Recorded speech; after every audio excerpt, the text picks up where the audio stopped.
fra. Når spillet ikke har fungeret i optakten, og flere profiler ikke er på banen, så kigger man uden for stregerne efter hjælp i Brøndby.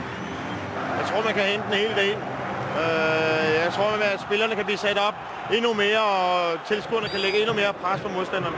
Et lydniveau, der kan høres og føles, har en effekt på de fleste gæster. Selv en landsholdsspiller som Lars Jacobsen her kan rystes. Sjældent Lars Jacobsen rammer så lidt bold og så meget sand. Brøndby-spillerne fik det, de havde brug for fra tribunen og ville have mere. Det var dog i den anden ende, tilskuerne fik noget at råbe af næste gang, at Atiba Hutchinson forsøger sig på Karim Zaza. Men Brøndby blev båret frem i første halvleg helt frem til Thomas Rasmussen foran FCK-målet.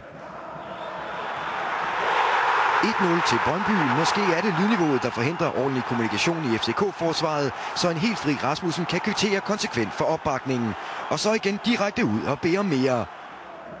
Og mere kom der efter pausen, hvor Brøndby har hjørnespark og FCK sover. Denne gang er det lille Martin Eriksson, der nyder godt af den store larm. 2-0 til hjemmeholdet og spænding i guldjagten på vej mod redningen, efter hovedstød her går i nettet bag Jesper Christiansen. Målet gjorde det endnu sværere for Ørenlyd på banen. Michael Silberbauer hører hverken advarsler eller Martin Retorvs fodtrin, og straffen falder prompte. 3-0 til Brøndby over et tydeligt rystet FCK-hold, og det bliver resultatet af en kamp, hvor hjemmeholdet i den grad fik vinger fra tribunen.